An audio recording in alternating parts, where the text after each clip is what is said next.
Hello à tous, j'espère que vous allez bien. Moi ça va super, alhamdoulilah. Ça fait un moment que j'ai pas fait de vidéo où je parle et tout. C'est le travail, c'est la vie, c'est le temps. Bébé me laisse pas dormir, les projets par-ci, les projets par-là. Mais je me suis dit, je vais faire une petite vidéo, ça fait longtemps, on va revenir un petit peu quoi. Alors aujourd'hui, on va parler des points négatifs, parce qu'à chaque fois, moi je vous parle toujours des points positifs tout le temps, je parle en bien. Je vis une bonne expérience, donc je vais pas, il n'y a pas de trucs vraiment qui me disent. Enfin, je vis pas des situations, on va dire, négatives au quotidien. Mais après, je collecte, par exemple, dans le groupe Facebook où il y a des Français, ou ce que les gens disent, par exemple, sur les réseaux, il y a des points négatifs. Aujourd'hui, on va les aborder, je vais les citer. Et voilà, c'est pas que mes points négatifs, quoi. Ça tient qu'à moi. Moi, je m'adapte à tout, c'est pas de gros points négatifs en soi.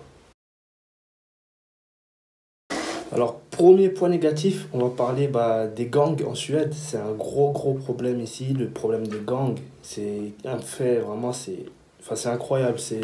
La Suède, elle détient le record de morts par arme à feu. Donc, c'est dire que c'est vraiment un gros problème ici. Je sais qu'un jour, on était à la maison, on a entendu un gros boom. C'était pas à côté de chez nous, hein, mais dans tout Stockholm, tout le monde a entendu. Et en fait, c'est une grenade qui explosait dans l'appartement je pense, d'un gangster, quoi. Voilà. Mais en fait, ici, le truc, c'est les gangsters, en fait, entre eux voilà, qui se règlent comme ça, par arme à feu, beaucoup de grenades. Je pense qu'il y a la proximité avec la Russie qui explique que les armes montent super vite ici, et que, voilà, ici, dès qu'un gangster a un problème avec un autre, ils vont se tirer dessus directement. Donc, comme je disais, c'est pas de la délinquance au quotidien.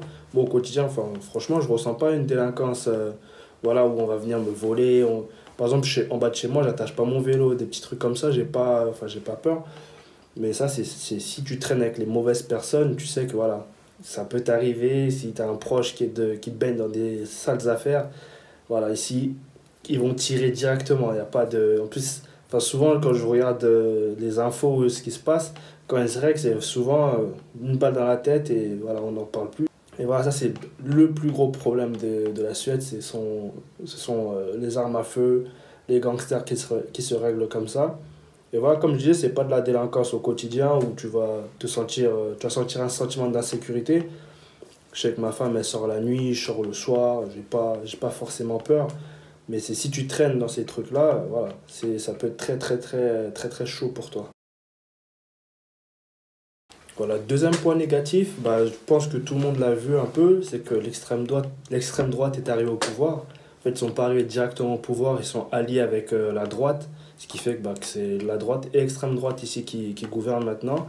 Et ça faisait, je pense, plus de 20 ans que c'était la gauche qui était au pouvoir, donc c'est vraiment un choc pour la Suède. Et voilà, tout le monde me dit, ah là, comment ça se passe, l'extrême droite est au pouvoir. Mais franchement, déjà, personnellement, je suis citoyen français, donc j'ai pas de problème, on va dire, par rapport à tout ça. Et après, je pense pas que ça soit du racisme en soi, où voilà, on veut plus de noirs, plus d'arabes, plus de trucs comme ça. Je pense que c'est plus de l'idée conservateur, quoi. C'est que, enfin, de ce que je suis pas trop la politique, mais en gros, de ce que j'ai lu, c'est que, par exemple, on sait que la Suède, elle a accueilli énormément de migrants en 2015. Elle avait accueilli à peu près 165 000 migrants en 2015, ce qui fait à peu près 1,5% de sa population. Et voilà, j'ai fait des petites recherches. C'est comme si, en fait, la France avait accueilli 1 million de migrants sur son territoire. Proportionnellement, ça ferait comme si la France avait accueilli 1 million de migrants. Et on sait qu'en 2015, la France n'avait accueilli que 80 000 migrants sur son territoire. Donc voilà, c'est que dire, c'est que ce petit territoire, il a accueilli, on va dire, tellement de migrants. Et après, je pense que certains ne sont pas intégrés.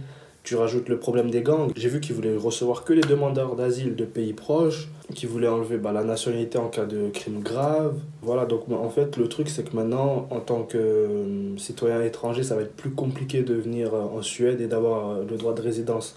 Après, si tu es citoyen européen, voilà, c'est l'Europe, c'est ouvert. Mais voilà, c'est maintenant, tout ce qui est en dehors de l'Europe, ça va être plus compliqué pour rentrer. On me demande si je subis du racisme. Pour l'instant, j'ai pas subi de racisme, voilà. Troisième point négatif, c'est qu'ici, il y a pas de débat, faut pas faire des blagues, l'humour noir, tout ça, parler de politique, tous ces trucs-là, c'est mal vu. Ça, en France, c'est quelque chose qui est banal, faire de l'humour noir, faire comment ça s'appelle, de l'ironie, des trucs comme ça. Ici, non. Ici, les Suédois, ils sont super sérieux, on va dire. C'est super mal vu si tu fais des blagues, enfin, si tu fais de l'humour noir, si tu parles de politique quand il y a tout le monde. C'est des choses, en fait, eux, ils gardent ça en privé. J'ai remarqué qu'ils sont très pudiques, ils parlent pas de choses comme ça en public, c'est toujours en privé. Et ça change beaucoup de la France. Donc si tu es un Français qui est habitué à faire des blagues, faire de l'ironie au travail, tout ça, bah non, ici, il n'y a pas de ça. Au travail, on rigole, mais voilà, on rigole pas de choses, on fait pas d'ironie. Ça me fait un peu rire parce que j'ai vu un jour dans le groupe Facebook des Français une personne qui disait qu'elle quittait la Suède parce que voilà, pour acheter de l'alcool c'était compliqué et tout ça, et ça m'a fait un peu rire. Donc je le mets quand même dans le classement puisque pour lui c'était un point négatif, donc pour d'autres ça peut l'être. C'est que la vente d'alcool ici c'est très réglementé. Tu peux pas acheter d'alcool quand tu veux. La semaine c'est 9h-18h. Tu peux acheter de l'alcool, c'est que dans des magasins d'État. Tu vas pas aller à Carrefour du coin ou Lidl du coin l'acheter, ou la petite épicerie, non. C'est 9h, 18h la semaine. Le samedi, ça ferme à 15h. Et le dimanche, pas d'alcool. C'est aucun magasin qui vend de l'alcool fort. Au-dessus de 3 degrés ou 3%, je sais pas. Mais voilà, c'est pas, tu trouves pas l'alcool comme ça. Et certains adhèrent, certains n'adhèrent pas. Ça peut être un point négatif. Crise du logement. Donc ici, le marché du logement il est super saturé. Déjà, si tu veux un logement, un HLM comme tu ferais en France, tu te mets sur une liste d'attente, tu peux attendre 20 ans, 25 ans normal ou 30 ans. En général, les Suédois, dès qu'ils naissent, les parents les mettent sur la liste d'attente directement, comme ça, dès ils atteignent les 18-20 ans, ils ont peut-être un appartement. Donc ça, c'est une option, c'est, voilà. Compte pas trop dessus, c'est compliqué. Et après, ça fait qu'ici, on a le droit en fait aux sous-locations. Donc, qui dit sous-location dit flamber des prix, chacun fixe les prix comme il veut. Bah, il n'y a pas beaucoup de logements, beaucoup de personnes veulent venir sur Stockholm. Ça fait que il y a de la demande et l'offre, bah, tu fixes les prix vraiment bien haut et les gens prendront quand même. Moi, je suis toujours dans les bonnes affaires. J'ai pu trouver quelque chose à un prix, un loyer super raisonnable, un proprio super cool qui parle français, tout ça. Donc, ça va, j'ai pas ce souci-là où souvent les gens ils sous-louent pendant 6 mois, pendant 1 an, et après bah, ils viennent reprendre l'appartement. Et voilà, moi j'ai pas ce problème-là. Mon proprio, en gros, il habite dans le même immeuble. Donc c'est, on va dire, un contrat très longue durée. Genre chaque année, bah, on va renouveler, quoi. C'est jusqu'à ce qu'on parte ou qu'on achète quelque chose, on verra. Mais voilà, j'ai pas trop ce souci-là de crise de logement. J'ai pu trouver aussi rapidement, parce qu'il y a des personnes qui n'arrivent pas à trouver du tout, ou ils trouvent, mais le loyer est très cher. Ouais, j'ai eu de la chance, hamdoullah, comme on dit. J'ai eu de la chance de trouver assez rapidement et un bon loyer. Et de l'hiver suédois. Bon, là, on vient à peine de rentrer dans l'hiver, hein. On est qu'au mois de décembre. Mais déjà, le soleil il se couche tôt. Il se lève vers, je crois, 7h à peu près. À 15h, il commence à faire nuit. 14h45, il commence à faire nuit. Donc déjà, ça peut être hyper déprimant pour certaines personnes, hein. C'est que, enfin, nous déjà, on passe de Montpellier, où on a du soleil toute l'année, longtemps. Là, j'ai regardé à Montpellier, il fait 10-12 degrés. Et on passe d'un Montpellier à un Stockholm où le soleil à 14h45 il se couche. C'est toujours, on est en mode veille, voilà. On dirait on est en mode veille. Le soleil, il est là sans être là. Il y a des jours, il sort bien, mais il y a des jours, tu as l'impression que tu es fatigué toute la journée. Et là, voilà, c'est faut faire du sport, faut bien manger, ces trucs-là. Bon, nous, ça, faut savoir, on commence à un peu s'adapter.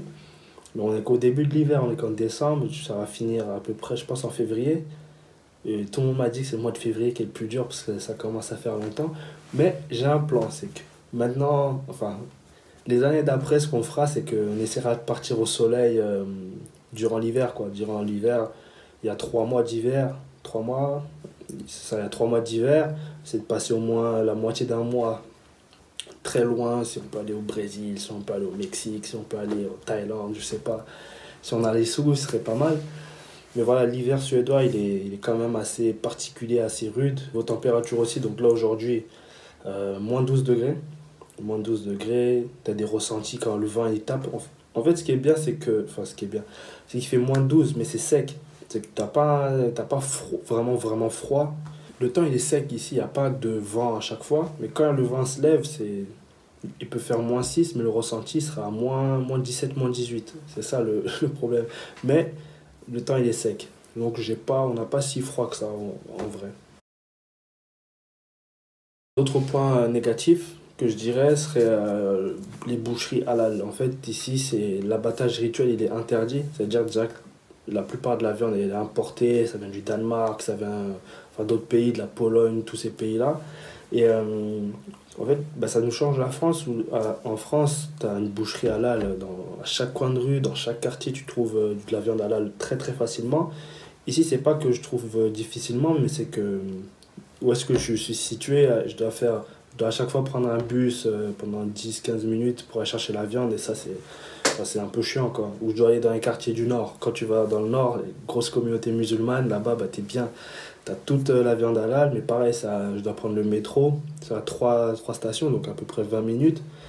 C'est pas que c'est très compliqué à trouver, c'est que je dois juste me déplacer et ça, c'est chiant. Ça change de Montpellier où j'étais. Je sortais, je marchais 2 minutes, j'étais à la boucherie, j'achetais ma viande.